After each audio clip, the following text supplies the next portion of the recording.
Friends, जय माँ बगलामुखी की चैनल से सॉरी, आप सब मेरा वेट कर रहे होंगे कि माता जी ने अभी तक एक भी वीडियो नहीं बनाई। लेकिन मैं कल सुबह से जगन्नाथपुरी से निकली हूँ 11:30-12 बजे से करीबन।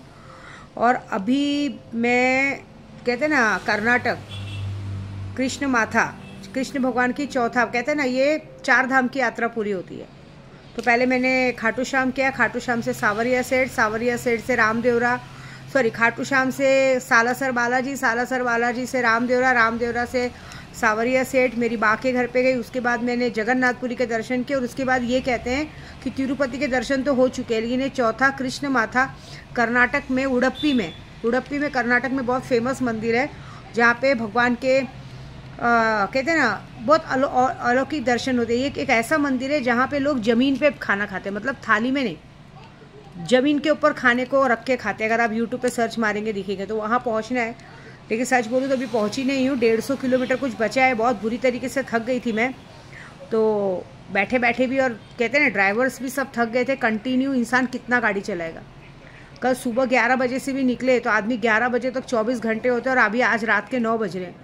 इतना घंटे तक कैसे चलेगा। और अभी भी हमको जहाँ पहुँचना है वहाँ पे कम से कम 3.5-4 घंटे का रास्ता दिखा रहा, तो शायद वहाँ पहुँचने में रूम नहीं मिलते। क्योंकि मैंने आपको कहा था ना कि जगन्नाथपुरी में ऑलरेडी स्कैम हो गया था 25-30 हज़ार का, तो मैंने यहाँ पे रूम नहीं बुक किया था। मैंने बोला वहाँ जाके ही बुक करेंगे। तो अभी जस्ट हमने एक जगह रूम लेके रुके हैं। तो मैंने बोला चलो आप सबको बता दूँ कि मैं एक जगह पहुँची, क्योंकि सब मेरा वेट कर रहे हैं।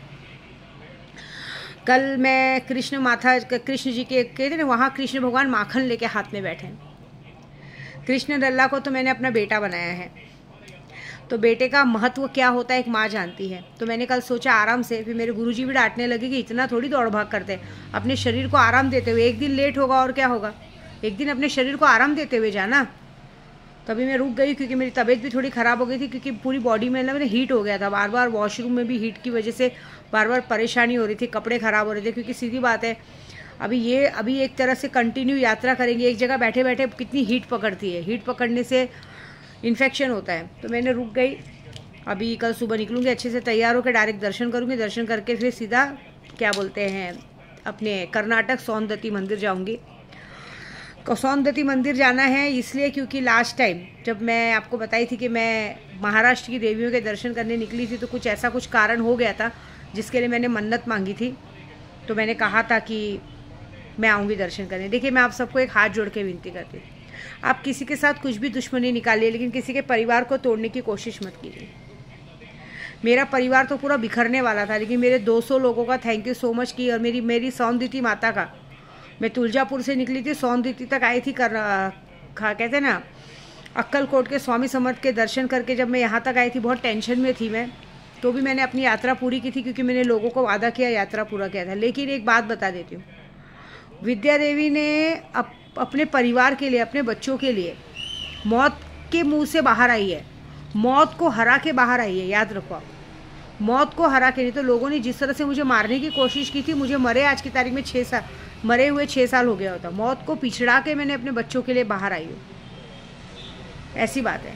देखो, मैं कुछ बोलूँगी नहीं चाहता, एक बात याद रखना कि आप लोग दूसरों के घर में झांकते हो ना, आग लगाने की कोशिश करते हो, एक बात याद रखना कि आपके भी घर में आपके बच्चे हैं।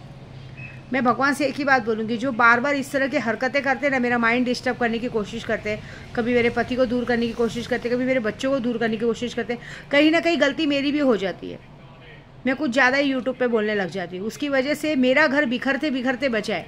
मैं तो पुजारी हूँ, मैंने तो अपना घर बचा लिया, लेकिन याद रखना कि तुम लोग अपना घर नहीं बचा पाओगे, क्योंकि तुम्हारे दरवाजे पे ये काल खड़ी है। क्योंकि मैं अघोरी हूँ, अघोरी जब अपनी औकात पे आता है तब पता चलेगा। देखो, एक बच्चे का दुख क्या होता है, एक औलाद के जाने का दुख क्या होता है ना, ये जब तुम्हारी औलाद पे आएगा ना, तब तुम्हें पता चलेगा। और जिसने ये गलती की ना, उनकी औलादों पे आएगा। मैं तो भगवान से मैंने कभी किसी के बच्चे के लिए बुरा नहीं सोचा है, मैं बुरा सोच ही नहीं सकती हूँ, क्योंकि जिस माँ से उसका बच्चा, देखिए मेरा पहले मुझे मारने की कोशिश की, फिर मेरे पेट में पड़ रहे बच्चे ने, जिसने किसी का कुछ नहीं बिगाड़ा था, मेरे केशों को सब लोग ने छीन लिया। फिर भी मैंने गम खा के था कि मेरे 3 बच्चे हैं, लेकिन अब सब उनके पीछे पड़ने लग गए। मैंने अपने बच्चों को भी समझाया, मेरे बच्चे इतने अच्छे संस्कारी हैं कि वो दूसरों के लिए अपनी माँ से लड़ते हैं। मैंने उनको क्या कहा, आप जिनके लिए लड़ते हो उनको कभी सोचा है कि उनको आपके लिए फ़र्क पड़ता है क्या? सब खा पी के मस्त थे, सब अपनी दुनिया में खुश थे, किसी ने आप लोगों की परवाह नहीं की, कोई आपको पूछ नहीं रहा था। तो आप लोग भी वैसे जियो ना, आप दूसरों के लिए क्यों वो कर रहे हो? सिर्फ वहाँ परेशान कौन थे? वहाँ पे आप परेशान थे, यहाँ आपकी माँ परेशान थी, बाकी कोई परेशान नहीं था। आपको लगता है कि मैं लोगों के लिए यूट्यूब पे बोलती हूँ, करती हूँ। अगर उनको यूट्यूब पे बोलने से फ़र्क पड़ता तो लोग कब का एक्शन लेते। उल्टा वो लोग जानते कि हमारी गलती, वो लोग एक्शन नहीं ले रहे। उल्टा वो लोग बेशरम बन के मुंह दबा के चुपचाप बैठ के खाने मिल रहा है, पैसा मिल रहा है, गाड़ी मिल रहा है, घर मिल रहा है, आराम से रह रहे, खा रहे, पी रहे, उनको कोई फ़र्क पड़ रहा है क्या? उल्टा जब आपसी रिलेशन में कुछ होता है ना तो लोग मजाक बनाते हैं। यही लोग मजाक बनाते हैं। ये लोग अपने सामने शराफत का नाटक करते हैं, लेकिन यही लोग मजाक बनाते हैं। ये है कि देखो, मैंने कभी किसी का कुछ बिगाड़ा नहीं है ना, इससे मेरा कुछ बिगड़ा नहीं। देखो, मैंने अगर किसी का कुछ बिगाड़ा होता तो शायद मेरा बिगड़ता, लेकिन अब तुम लोगों की मारी, तुम लोगों को ने जो लोगों का घर बिगाड़ने की कोशिश करते हो ना, याद रखना, हम अगर एक उंगली सामने करेंगे तो 4 उंगली हमारे पास रहती है। मेरे पीछे इतना बड़ा बैकअप है ना कि कोई भी मेरा कुछ बिगाड़ नहीं सकता। सबसे बड़े मेरे खाटू श्याम बाबा, मेरे खाटू श्याम बाबा पे मुझे इतना विश्वास है, मेरी माता रानी पे, कि वो ऐसा कुछ होने नहीं देगी। लेकिन मैंने अपने बात देखी, जा रही हूँ ना कृष्ण भगवान से मिलने कल, कृष्ण कन्या को यही कहूँगी कि मेरी गलती ये है क्या कि मैं सबको अपना मानती हूँ और सब मेरे साथ ऐसा करते हैं। सबको टारगेट करते करते मेरे बच्चों को टारगेट कर दिया। मेरे बच्चे इतने प्यारे हैं ना कि वो दूसरों के लिए अपनी माँ से लड़ लेते हैं। ये मेरे संस्कार हैं। और तुम्हारे संस्कार क्या हैं? तुम्हारे संस्कार ये हैं कि जलती आग में बुझाना नहीं, उसमें आग में घी डालने वाला काम सब करते हो। मुझे किसी से कोई लेना देना नहीं। बस इतना वादा ज़रूर है कि जिस तरह से तुम लोगों को भी, जिसने लोगों ने ये गलती की है, उनको भी इस गलती का एहसास होना चाहिए कि जब तुम्हारी औलाद पे आता है, जब तक तुम्हारी औलाद पे नहीं आएगा तब तक तुम्हें उस दर्द का, उस बात का एहसास नहीं होगा। एक माँ से पहले उसके पेट से जने बच्चे को छीन लेना, प्रेग्नेंट औरत के पेट से बच्चा गायब करवा देना, हाँ, उसके बाद वापस से दूसरों के पीछे पड़ना। सिर्फ मुझे, कितने लोगों ने कसम खा के रखी है कि हम विद्या देवी को बर्बाद करके छोड़ेंगे, इसको कुछ भी हो तो बर्बाद करेंगे। तुम्हारी 7 पीढ़ी में नंगे होके भी मेरे पीछे लग जाएगी ना, अपने खुद की औलाद को काट के भी मेरे पीछे पड़ेगी ना, तो भी मेरा कुछ नहीं होगा। मेरे कहते ना, मेरे भोसड़े का झाटा तक नहीं उखाड़ पाओगे। ये बात बता रही हूँ मैं, याद रखना। लेकिन अब तुम्हारी बारी है। तुम्हारे साथ जो होगा, न्याय इधर है। अगर मैंने सच्चे मन से ये यात्रा पूरी की है, नंगे पैर 4 धाम की यात्रा पूरी कर रही हूँ ना, मेरी सौंदती मंदिर में जाऊँगी। मैं सौंदती मंदिर में जाऊँगी क्योंकि माँ के सामने मन्नत मांगी थी कि माँ ये चीज़ नहीं होनी चाहिए। मैं जाऊँगी जब जगन्नाथपुरी तो तेरे दर्शन करते हुए जाऊँगी, तेरे को पीठ दिखा के नहीं जाऊँगी। तो सौंदती जा रही हूँ। उसके बाद मैं जाऊँगी अपने मस्तान बाबा से मिलने। क्यों? क्योंकि मस्तान बाबा के जब सामने खड़ी हुई थी तब मेरा सबसे बात हुआ था। तो मेरे लिए मस्तान बाबा मतलब कैसे मालूम है? जीते जागते भगवान है। मैं लोगों को मूर्ति में देख रही हूँ, उसमें देख रही हूँ, लेकिन मेरे लिए जीते जागते मतलब इंसानी रूप में अगर भगवान है तो मस्तान बाबा है। मैं इतनी परेशान थी उनके सामने, जब जाके उनका पैर पड़ते मेरी प्रॉब्लम सॉल्व हो गई थी। तो बस उनका शुक्रिया अदा करूँगी। श्राद्ध का महीना चालू है, श्राद्ध के महीने हैं तो भाई अपने पितरों के लिए दान करना चाहिए। तो मैं जाऊँगी, मस्तान बाबा के पैर पड़ूंगी और वही गरीबों को पूरी सब्जी बांट के फिर अपने घर जाऊँगी।